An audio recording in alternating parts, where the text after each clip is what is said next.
सुदर्शन एक नौजवान पत्रकार था जिसे अपने करियर में एक ब्रेकिंग स्टोरी की सख्त जरूरत थी।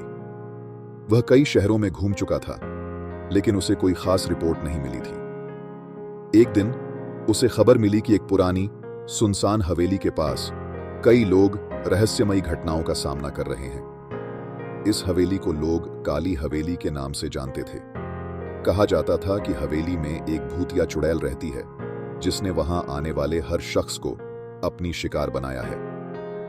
सुदर्शन ने सोचा कि यह उसकी सबसे बड़ी रिपोर्ट हो सकती है। इस स्टोरी से वह खुद को एक नामी पत्रकार बना सकता था। वह बिना समय गवाए अपनी टीम के साथ काली हवेली की ओर निकल पड़ा। जब सुदर्शन और उसकी टीम हवेली के करीब पहुंचे, हवेली का माहौल ही कुछ अलग था। पूरा आकाश काले बादलों से ढका हुआ था।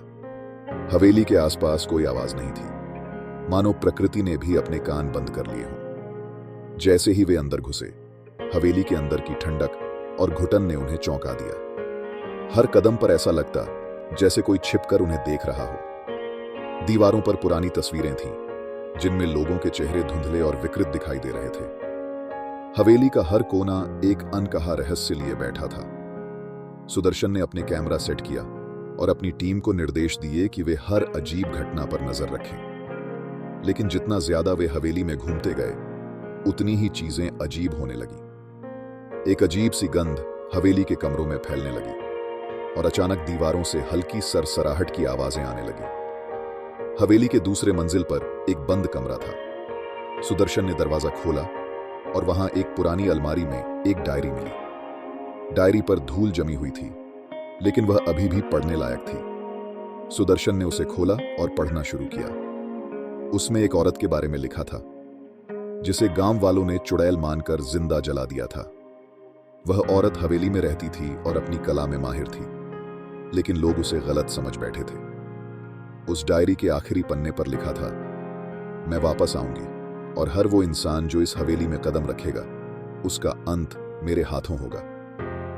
सुदर्शन ने इस डायरी को पढ़कर मजाक समझा, लेकिन उसके साथ ही घबरा गए। तभी अचानक हवा चलने लगी और एक अजीब सी हलचल होने लगी। सुदर्शन को अब समझ में आ रहा था कि मामला जितना वह सोच रहा था, उससे कहीं ज्यादा गंभीर था। जैसे जैसे रात ढलने लगी, सुदर्शन की टीम के सदस्य एक एक कर गायब होने लगे। पहले उसका कैमरामैन, फिर साउंड इंजीनियर और अंत में लाइटमैन भी। सुदर्शन को अब डर लगने लगा था। उसने उन्हें खोजने की कोशिश की, लेकिन हवेली के कोनों में सिर्फ उसकी ही परछाई नजर आ रही थी। हवेली के अंदर की अजीब सी सरसराहट अब और तेज हो चुकी थी, मानो कोई बहुत बड़ी आपदा आने वाली हो।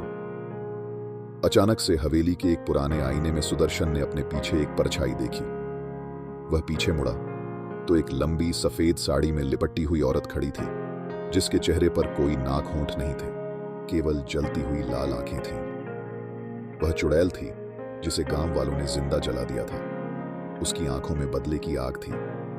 वह धीरे धीरे सुदर्शन की तरफ बढ़ने लगी और उसकी गुस्से भरी निगाहें सुदर्शन को जकड़ रही थीं। सुदर्शन भागने की कोशिश करने लगा, लेकिन हवेली के दरवाजे बंद हो चुके थे। चुड़ैल ने सुदर्शन का पीछा करना शुरू किया और हवेली के अंदर हर कदम पर उसकी हंसी की आवाजें गूंज रही थीं। सुदर्शन के सामने अब सिर्फ दो रास्ते थे, या तो वह बच जाए या वही अंजाम भुगते जो उसकी टीम के बाकी सदस्यों ने भुगता था।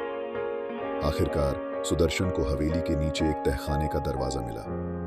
वह तुरंत उसे खोलकर नीचे चला गया। तहखाने में एक पुरानी मूर्ति थी, जिसके चारों ओर तांत्रिक चिन्ह बने थे। तभी चुड़ैल वहां प्रकट हो गई और उसने सुदर्शन पर हमला किया। उसने सुदर्शन को बताया कि अब वह उसकी आत्मा को अपने साथ ले जाएगी और उसकी कहानी हमेशा के लिए इस हवेली के अंदर कैद हो जाएगी। सुदर्शन की चीखें हवेली में गूंजने लगीं और फिर सब कुछ शांत हो गया। अगले दिन जब पुलिस वहां पहुंची, तो उन्हें न सुदर्शन मिला, न उसकी टीम और न ही कोई कैमरा। काली हवेली अब और भी खौफनाक बन चुकी थी और लोगों के लिए एक और भयानक कहानी छोड़ गई थी।